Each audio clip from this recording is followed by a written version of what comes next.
From Texas Station in North Las Vegas, here for the title matches of today's JBT event. Zach Gonzalez, a veteran of the tour, looking to win his first career JBT title, but he's got a hands full against a tough rookie and a top seed Ethan Sue. This is the third frame. Zach has gone open spare so far, and will attempt for his second spare in a row here in the third. He has got to beat Ethan by 32 to tie and 33 to win. He's capable of doing it because he just shot 262 scratch his last game. And he needed most of that in a win over Lindsey Grime, who was tough herself. I don't think he can mathematically shoot 262 this game anymore, but still plenty of time left. Obviously we're early, and he covers up that spare in the third. But Ethan Sue continues to do Ethan Sue things, and obviously much improved bowler. That's the end of the high school season. That ball stays a little wide, but there's a lot of friction to the right today, and that made all the difference in the pretty high scores that we saw today, and that crawls back to only lead to 7. One of the many reasons I beg, and beg some more for people not to look at those pieces of paper that are called pattern graphs and make absolute decisions based on them, because this is only a barely over 3-to-1 ratio pattern, and people for the most part just absolutely tore it up today. Plus 60 or something handicap cut and 30 I think something up in scratch. Ethan, your leader at 336 up today. TJ Rock, your scratch leader at 342 up. How can they do that on a 3-to-1 pattern? Well, because the pattern ratio is only one of the many things that goes into scoring pace. A little bit of house memory gives you a little more friction on the right. With a high volume to the left, you end up with room to miss on both sides, and that's what leads to high scores. 10 in the pit for Sue there. Ethan trying to pull off the hard-to-pull-off trick of making the invite, which is tomorrow here on the last day. His only way in would be to get up to the top 32 in points. You would have to do basically what Ethan has done so far and darn near run the table. Yeah, Zach will take that, Brooklyn. Gonzalez has been bowling with us for a while, but his previous high finish is 5th, so he's going to crush that either way today. That basic straight ball. See, he's trying to play right up about the first arrow and let all that friction walk that ball right up to the pocket. It's McGowan and Long in the scratch semifinal over to the right. Looks like McGowan with a decent lead at that point, about 23 pins. That looks, well, it looks pretty good, doesn't it? No, it doesn't get that 4-pin to trip. Those are the kind of breaks he was getting last game. After handicap added in, 295 to 245 over Lindsey, and Lindsey beat Gavin Holter 224 to 199. Actually, Gavin Holter beat Gavin Holter, but we'll talk about that with him later.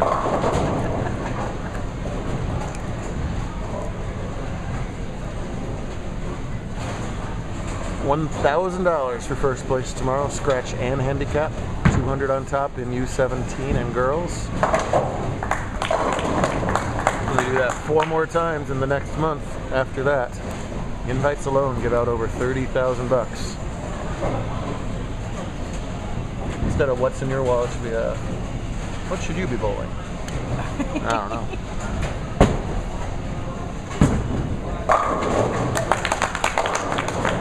Ethan's sort of kind of a free agent as far as high school bowling in Nevada goes. He's trying to get a variance of the zoning, for lack of a better word, to get to go to the high school that he wants to bowl at. Getting tricky here in the local high school scene. Well, whatever high school gets him, we'll be lucky to have him, because he is light years better than what he finished the winter at. He's been practicing super hard and obviously paying the dividends. You see how much oil is still left in the middle. That was massively tugged, and even his dad was back here saying, Brooklyn, there's just too much oil in the middle. It's hard to get it to go Brooklyn today.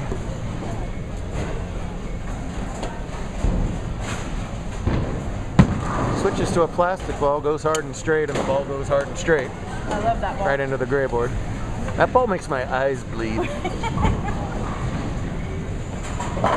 I'm always bleeding these days, though, so, you know, it's all right. And like 3 people who ever watch this will understand the reference. It's okay. It's alright, 3 of the 5 people who ever watch this will understand the reference. Zach's got to get some strikes together to get back in this match and take advantage of the open from Sue. No! And instead, his second through the schnoz split. The only time he missed last game was a big 4 in the, about the 6th frame or so, and now it's 2 versions of the big 4 in the 1st and the 6th. Team Gonzalez not happy. Team Sue not happy it happened, but kind of happy about, you know, yeah, there we go. Oh, pretty good run at it there, actually, to get the 2. So as it stands, Zach trails by 31, which is bad news. And to compound it, he's giving 32 more beyond that. He's got a 60-pin hole to climb out of in the last 4 frames. We've seen some big leads evaporate, but this would be a daunting one. It's not a hill, that's a crevice. That is a crevice. Nice follow through that time. Ah, he's not getting the carry that he had last game. I know they're mostly silhouetted in the lighting here, but I think even in almost silhouette, you can tell how thrilled Zach was with that. Now we had a chance at dueling Zach winners, and we might not get either one in the title match. Or, well, yeah, I guess we did get one in the title match, didn't we? They're both losing at the same time, is what I'm trying to say, as Scratch is a game behind.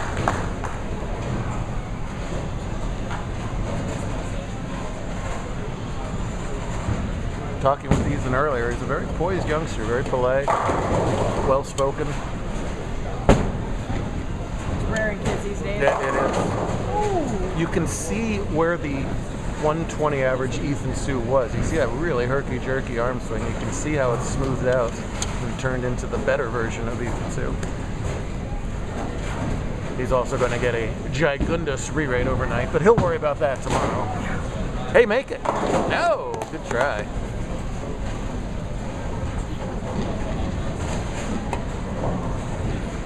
Well, back-to-back opens keeps the little light at the top of the crevasse, which you can see. Yes. Unfortunately, it might be the crevasse of oh, what was his name? What was the mountain? Who was that mountaineer who lost? He lost to lose his whole hand, unlike you. Was it Aaron? Aaron. It was Aaron. Too bad we're not live streaming this week. He fell down a crevasse and somehow worked his way out, but he lost his arm. Very inspiring story. I will go Google. It really was. You only have 9. You can only oogle. I can only oogle? You only oogle. You lost your go.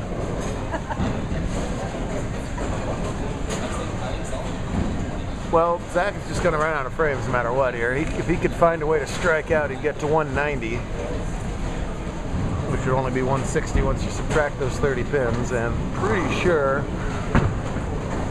Ethan's going to have that wrapped up by the 9th. But he'll take the runner-up finish, double points today, consolidate his point standings.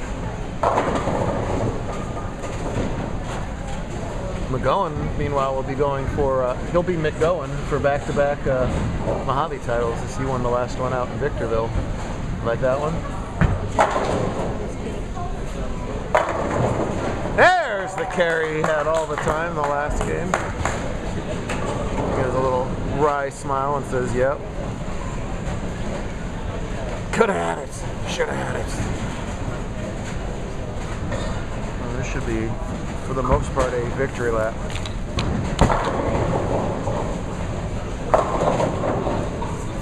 I honestly don't think that's going to matter much, kids. 151, 160, he'll just need a couple sticks in the 10th.